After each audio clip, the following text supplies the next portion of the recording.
Hello, everyone. I'm Dr. Shaquita Starks. I am a psychiatric mental health nurse practitioner. I hold a PhD in nursing science. I'm also a certified nurse educator and fellow of the American Academy of Nursing. I've been a nurse since 1998. Almost half of my life I've spent as a nurse. And I started my career in med-surg, and I went on to work in nephrology for about 9 years. And after I worked in nephrology, I went back to school to become a nurse practitioner. I went back to school because I wanted to help my community. African Americans comprise most of the individuals who are on dialysis. There are other ethnic and racial groups who are on dialysis, but African Americans comprise the majority of these people. I wanted to learn why in the world are there so many people on dialysis. I went back to school to learn more about how to treat and prevent illnesses. When I became a nurse practitioner, I learned there was more to the story. And going back, I I thought that my research was going to go in one direction. When I became a nurse practitioner, I wanted to work in nephrology, but I ended up working in gastroenterology. In gastroenterology, I saw a lot of other things like people's health around eating, colon cancer, rectal cancer, H. pylori, and a number of other issues that I saw in their population. I ended up doing caregiver research. And in doing that research, I learned a lot more about the dynamics around managing a chronic illness like end-stage renal disease. I did my research on caregivers taking care of individuals who were on dialysis. And these caregivers experienced worse health outcomes than the people they were taking care of. In these situations, a lot of these caregivers died before the person that they were taking care of. Most caregivers in the United States are female, and they have a 30% higher mortality rate than the general population. In my study, I found out that they did not report a lot of burden or stress verbally, but physically, you can see changes in their health. They had worse blood pressure. They were adopting negative behaviors like smoking and drinking. They experienced depression. A large majority of them were obese and overweight. So being a caregiver was worsening their health and increasing their risk for cardiovascular disease. Cardiovascular disease is the number one killer among people globally. This work around weight management is really near and dear to me. It's really important to me. Even though I solely practice in psychiatric mental health, everything I've done in my career has centered around the integration of mental health and physical health. The things I'm doing with my new practice, New Alchemy Health, will be an integration of everything that I have learned over my nearly 28 years of working. GLP-1s are relevant to someone like me, who is a psychiatric nurse practitioner. We have patients who have schizophrenia or any other psychotic disorder. They have to take antipsychotics, and these medications can cause them to gain weight. And they also can cause them to have metabolic disease. It's very important as psychiatric nurse practitioners that we look at people's biomarkers to make sure that the medications are not causing them to develop another chronic illness. Also, there are people who have emotional eating.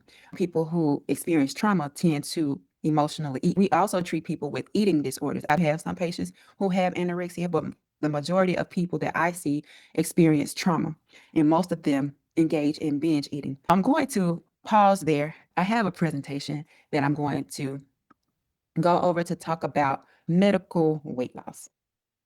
All right, so we're going to talk about the science and mechanism of medical weight loss. So by now, most of you have heard of Ozempic, Wegovy, Manjaro, and Zepbound. If you have not, you have been hidden under a rock because everybody is talking about this. But these medications are not new, and we'll get into that later. I want you all to understand how these medications work so you can make an informed decision about your health. So that's why I am here today to give you a bit of information about this. First, I want to talk about what obesity is. Does anyone know what obesity is? Put it in the chat. Put in the chat what you think obesity is. Obesity is now considered a chronic disease like hypertension and diabetes. But years ago, the medical community blamed people for being overweight or obese. Now we understand better that there are things that drives people to eat that aren't beyond their control. There are compensatory mechanisms. Obesity and overweight are categorized using the body mass index. We also call this number the BMI. The BMI is calculated using your weight in pounds divided by the square of your height in inches. There are many calculators out there, so you don't have to figure out the math. You can just go in, type BMI calculator, enter your height and your weight, and you'll get the number that we used to use to categorize people as obese. But this number is not reliable. It was used to develop interventions and to develop prevention guidelines. Anything over 30 is considered obese, and there's different classifications of obesity. And anything between 18.5 and 25 was considered a healthy weight. But the problem with BMI is that it does not differentiate muscle from fat. So a person could have a high BMI, but have a low percentage of body fat, and vice versa. Someone can have a normal BMI and have a high body fat percentage. Those are people that we call skinny fat. People who are skinny fat have some of the worst blood pressures, some of the worst cholesterol levels, some of the worst blood sugars. You can't really look at a person and tell that they are healthy or not. You really have to look at anthropometric measures and lab. Now we are looking at obesity differently. The Lancet Diabetes and Endocrinology has proposed a definition of obesity that incorporates anthropometrics and direct measures of body fat to differentiate adipose tissue excess. Adipose tissue is another word for fat. So this new definition allows for classification of obesity. I'm sorry, I said obesity. I'm making up a word, diabetes and obesity together. Let's not do that. But the new definition allows for classification of obesity based on any of these following criteria. The first one is having an elevated BMI plus one elevated anthropometric measure. And that could be waist circumference or waist to hip ratio or waist to height ratio, or a BMI of more than 40. The second criteria is having at least two elevated anthropometric measures, irrespective of BMI. And the third criteria, excess body fat as assessed by a dual energy X-ray absorptiometry. Other people know that as a DEXA scan. The guidelines also introduce the concepts of clinical and preclinical obesity to differentiate people with a disease risk and people we just may need to monitor. People who are preclinical, they have excess body fat, but there's no evidence of reduced organ or tissue function. They can complete daily activities. They have a risk for developing chronic disease, but they're not there yet. Then you have people with clinical obesity. So these people are impacted by their weight. They may have shortness of breath, sleep apnea, metabolic abnormalities. They may also start to experience a decline in kidney function. They may have asthma and have other issues. Now, I want to ask you all a question. Have you been thinking about medication for weight loss? Do you know if you're eligible or not? Have you had a problem controlling your appetite? Have you had a problem with thinking about food all the time? Have you tried every diet that you can think of, from keto to paleo, with no results? Are you experiencing fatigue, or do you have an elevated A1C? Has your doctor told you that you are pre-diabetic? Are you worried about developing diabetes? Or are you worried about developing a heart attack? Put those things in the chat. Here's a reality check. There are a lot of people who are afraid to take this medication. Some people have family members who talk them out of taking these medications, but I am an advocate of them. I'm really an advocate for any type of medication that will save a life, because I know what can happen to people if they go the other direction. I teach my patients to weigh the benefits and the risk of not taking a medication versus taking it. There is a risk in everything we do. Going to work every day, there's a risk that you may have an accident. I pray that doesn't happen to anyone, but just being a human, there's a risk that something will happen, right? So in some situations, you have to weigh the benefits and the risk of doing something. And in the case of metabolic disorders like pre-diabetes, diabetes and hypertension and heart disease, you want to be on the side of prevention because the other side is not pretty. I have seen it. I was a dialysis nurse, like I mentioned, for 9 years. I worked in gastroenterology. I have seen really sick people, and I have worked with caregivers, and I know how they take on the weight of the world and they end up having a poor quality of life because they have to take care of someone who's very, very sick, and they end up sick themselves. You don't want to be on the side of illness. You want to do everything that you can to prevent this. Worldwide, heart disease is the number one cause of death and sickness, and it is associated with a poor quality of life. That is no way to live. If you have grandchildren, if you have children, if you have grandchildren on the way, grandchildren who are just born, family or friends, you want to be around to enjoy them. Can you lose weight without these medications? Absolutely, you can. But if you have truly tried and nothing has changed, you might want to consider taking a GLP-1 or a GIP, or at least getting your blood work done to see what is causing you to have to not be able to lose weight. It could be your thyroid, it could be inflammation, it could be your hormones, it could be a number of things. So you may not feel it today, but what I know from being a nurse since in 1998 is that over time, your body will compensate for you until it cannot compensate anymore. And that's when you see people all of a sudden end up on dialysis, have a heart attack, or have a stroke. Those things cook up and brew up in the background.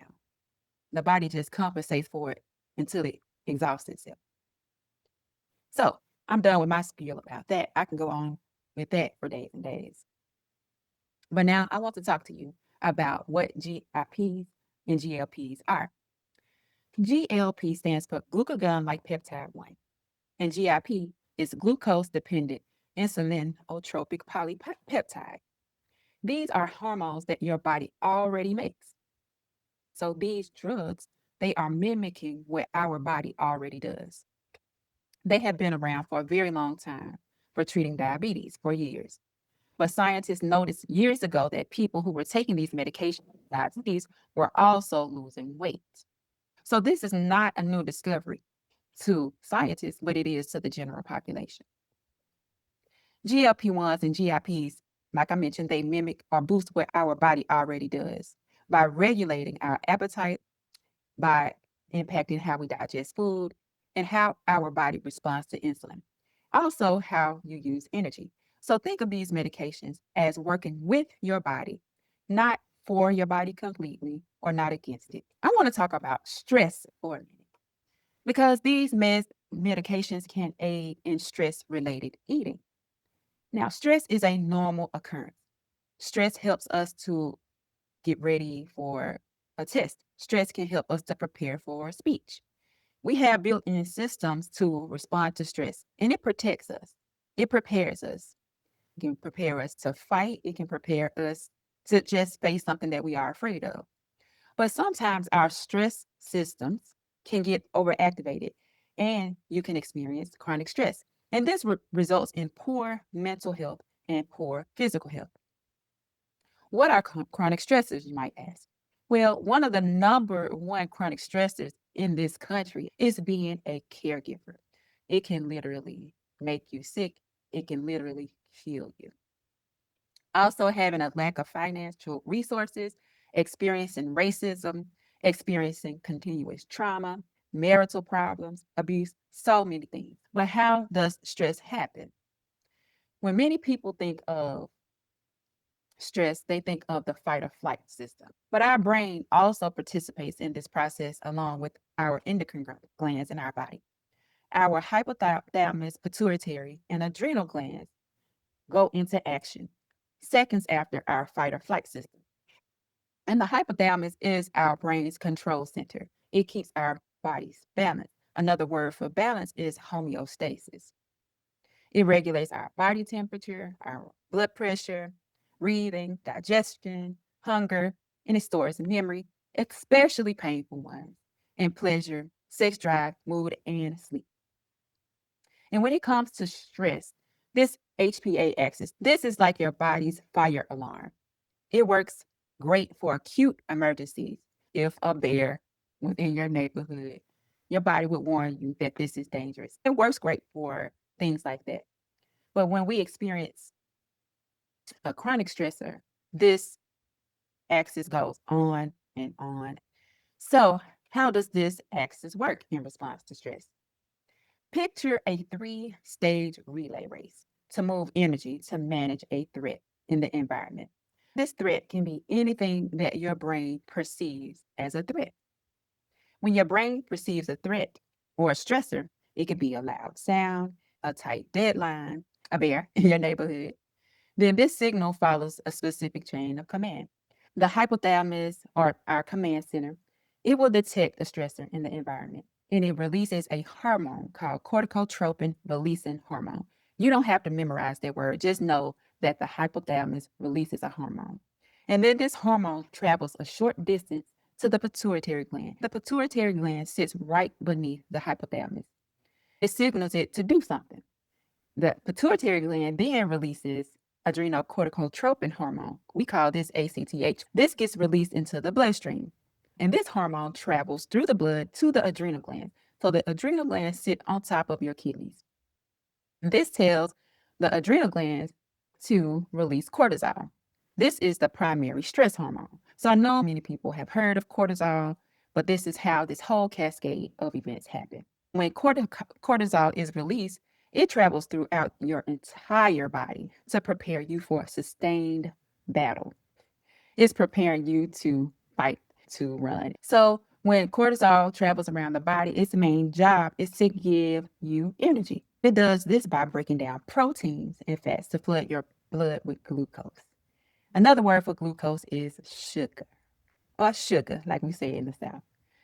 Well, this is what your muscles use for fuel. So you need fuel to run, right? You have to have glucose for this to happen. Cortisol also makes us more alert and aware of our surroundings. It stops function that you need to not step in if you are in a dangerous situation. So if you are in danger, you don't need to use the restroom. You don't need to digest food. And your immune system shuts down to save energy for the immediate threat. Once the threat passes and the cortisol levels raise to a high level, then your body puts the brakes on it. It sends the signal back to your hypothalamus and pituitary gland to stop releasing these hormones, to keep telling the adrenal glands to release cortisol. So the high level of cortisol acts like a switch to turn this whole cascade of events off. And this is done to return your body to a state of homeostasis. With all that being said, don't let anything stress you out because you see what your body does to try to keep you alive. It does this over and over. Our body does so much for us to save us and to take care of us and to keep us safe. So the least that we can do is to take care of our bodies. So if you are in a constant state of stress, just think about a fire alarm that never stops. How do you feel when a fire alarm goes off continuously? That is annoying. This is what happens in your body when you're under chronic stress. The HPA axis is perpetually on all of the time. Can you imagine leaving the light on in your house all of the time? The bill would be high. And over time of constantly being on, this feedback loop can break down. Makes sense, right? If this fire alarm or this light stays on all of the time, it's going to eventually break down. When your brain stays in this state, it leads to a perfect metabolic storm. Insulin resistance develops, and this develops from the constant release of cortisol. Cortisol floods the bloodstream with sugar, so people end up with insulin resistance. Chronic stress also drives fat storage in the abdomen.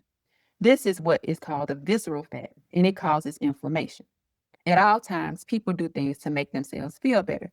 So we may instinctively reach for external off switches to turn this system off. So people do things like smoke cigarettes, smoke weed, they drink alcohol, they eat unhealthy food.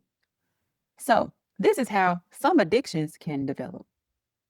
That's another talk for another day. This cascade of events also causes immune suppression. So you might find yourself getting sick more. I already mentioned that on the previous slide. And it can also worsen mental health. This can lead to anxiety, depression, and brain fog. There was an article I referenced years ago when I was doing my caregiver research that highlighted that people in high stress environments often consume foods that were high in fat and carbohydrates because these foods provide immediate relief from anxiety. So these foods stops CRH from going to the pituitary gland to set it off to tell the adrenal glands to do its thing. High comfort foods release dopamine. This is our pleasure and reward neurotransmitter, and also oxytocin, which is responsible for comfort and safety. Oxytocin can also shut this cascade of events down. So, why did I want to talk about stress? Because GLP-1s can help with this eating situation, right? GLP-1s and GIPs act directly in the brain. They act on the hypothalamus. They send a signal to the brain that no food is needed. And it also decreases what we call hedonic eating. This eating just to feel good, to gain pleasure. This is not food for the sake of eating to be healthy. You have fewer cravings, less emotional eating, and you get satisfied with smaller portions. These medications delay gastric emptying of food. They slow down how fast food leaves your stomach and moves into your intestines. When food stays in your stomach for longer, you feel full for a longer period of time. These medications also help to balance your blood sugar. And this is huge for both weight loss and overall health. They work in three main ways to do this. First, when your blood sugar rises after you eat, they stimulate your pancreas to release insulin. This helps move that sugar into your cells where it can be used for energy instead of floating around in your bloodstream. We never want blood hanging out in our bloodstream. It damages organs, it damages blood vessels, it increases your risk for infection. Get that blood sugar out of your bloodstream and into the cells where it needs to be. The second thing that these medications do is suppress glucagon. Glucagon is a hormone that your pancreas releases to tell your liver to release stored glucagon. You don't need that either. So they keep your blood sugar more stable and you avoid energy crashes because if you have blood sugar floating around in your bloodstream, there's no glucose in the cells. So your cells are starving and you become tired, and that makes you eat more. These medications also influence other hormones that control hunger and fullness. They're called leptin, peptide, and ghrelin. So GLP-1s and GIPs can increase leptin. Leptin is one of the hormones that tells our brain that we're full. It also can increase peptide Why? This gives a signal of fullness after meals as well, but they decrease ghrelin. When you think of ghrelin, think of growling. This is the hunger hormone. There's also new research showing that these medications may help you burn more calories by increasing thermogenesis. Thermogenesis is your body producing heat through metabolism. So this can potentially raise the calories that you burn at rest. Yes, we burn calories just watching TV, just not doing anything because our organs and bodily functions use energy. So we have a basal metabolic rate. That is not enough calorie burn, though, to lose weight. So, GLP-1s are a tool. They are not magic.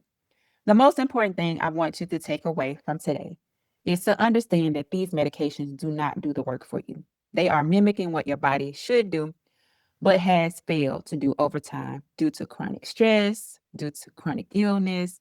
They're not magic medications, but they do create a more supportive internal environment that makes healthy behavior changes achievable. They reduce that overwhelming drive to overeat. They improve your blood sugar control and insulin sensitivity, which helps to control energy and cravings. They support better food choices and portion control because you're not fighting constant hunger or food noise. And they help to reset metabolic processes that may have gotten disrupted over time from years of dieting or metabolic issues.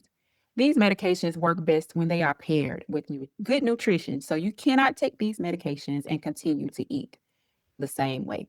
They also work well with regular movement, also adequate sleep. So during our sleep, we produce growth hormone. That's another topic for another day. As we get older, we produce less and less of this, but growth hormone helps us in so many different ways with energy, muscle growth, and not having a good night's sleep. It can impact the way your liver can function, just a number of things. You wake up tired and stressed. Also, stress management is important for losing weight. Help to create an environment where you can have a healthy life and prevent these chronic illnesses that you cannot reverse. I've seen so many people become ill and then they want to do things the natural way to reverse. When you damage your kidneys, that's it. You cannot regain that back. From here on out, we're going to adopt a healthy lifestyle. So that's the science behind how these medications work. And I hope that this helps you to understand what's happening in your body when you use these medications. If you choose to, you can definitely do this on your own. If you have tried many things and those things have not helped, you may want to consider taking these medications. So if you have any questions or want to learn more about if medical weight loss is for you, I would love to connect with you. So thank you so much today for joining. But stay tuned. I want to show you how to book an appointment with me if you are interested to change your life today. If you are tired of being tired, if you are ready to feel good, if you are ready to be your best self, then you want to check out my website. If you would like to make an appointment, you can call or text us at 404-777-2174, or you can book your appointment on the website. I want to take you to the services page. This is where any offerings that I have under this practice will live. The first program that I have released is the Metabolic Reset and Weight Management Program. There are 3 packages under this program, and this is structured to run for 12 weeks or 3 months. It takes this amount of time to notice a difference. If you're feeling tired right now, in 12 weeks, you will have more energy. So how do you get started with these programs? The initial step is to book a consultation. Let's go here. And we will select weight management. The package appointment will be this first one that you see here right now, January 18th, 2026. It is $450 to get started. This initial intake will give us a blueprint for your protocol. Once you book this appointment, you will receive an order to get your lab. This cost covers everything for your visit. It covers the lab work, an intake, a comprehensive health assessment with me, the development of a protocol for you, and supplements that may be helpful to you. This is a cash pay practice, and the reason for this is very simple. The kind of care that this provides is thorough, it's personalized, it's designed to actually get to the root of what's going on with the fatigue, with the brain fog. That is something that does not fit inside the limitations of traditional insurance-based practices. This will allow me to take my time with you, to use the testing and protocols that I know will help you get from where you are now to where you want to be. I will help you select the best package to address the symptoms that you have and to achieve the outcome that you want to achieve. Remember that this is an investment into you. This is an investment into the one body that you will ever have. Many of my clients realize that staying in the loop of trial and error, trying different supplements, ordering labs on their own, bouncing between specialists, bouncing between doctors, Googling information, costs them way more over time, and it's very emotionally draining. This is about implementing a plan that is cohesive, intentional, and designed specifically for you to move you forward from where you are now to where you want to be. Are you tired of being tired? Or are you ready to feel like yourself again? If so, go to my website and book this appointment now. I look forward to seeing you, and if you have any questions, please let me know. Before you go, please leave a comment about what you thought about this video and any other questions that you have. Thank you.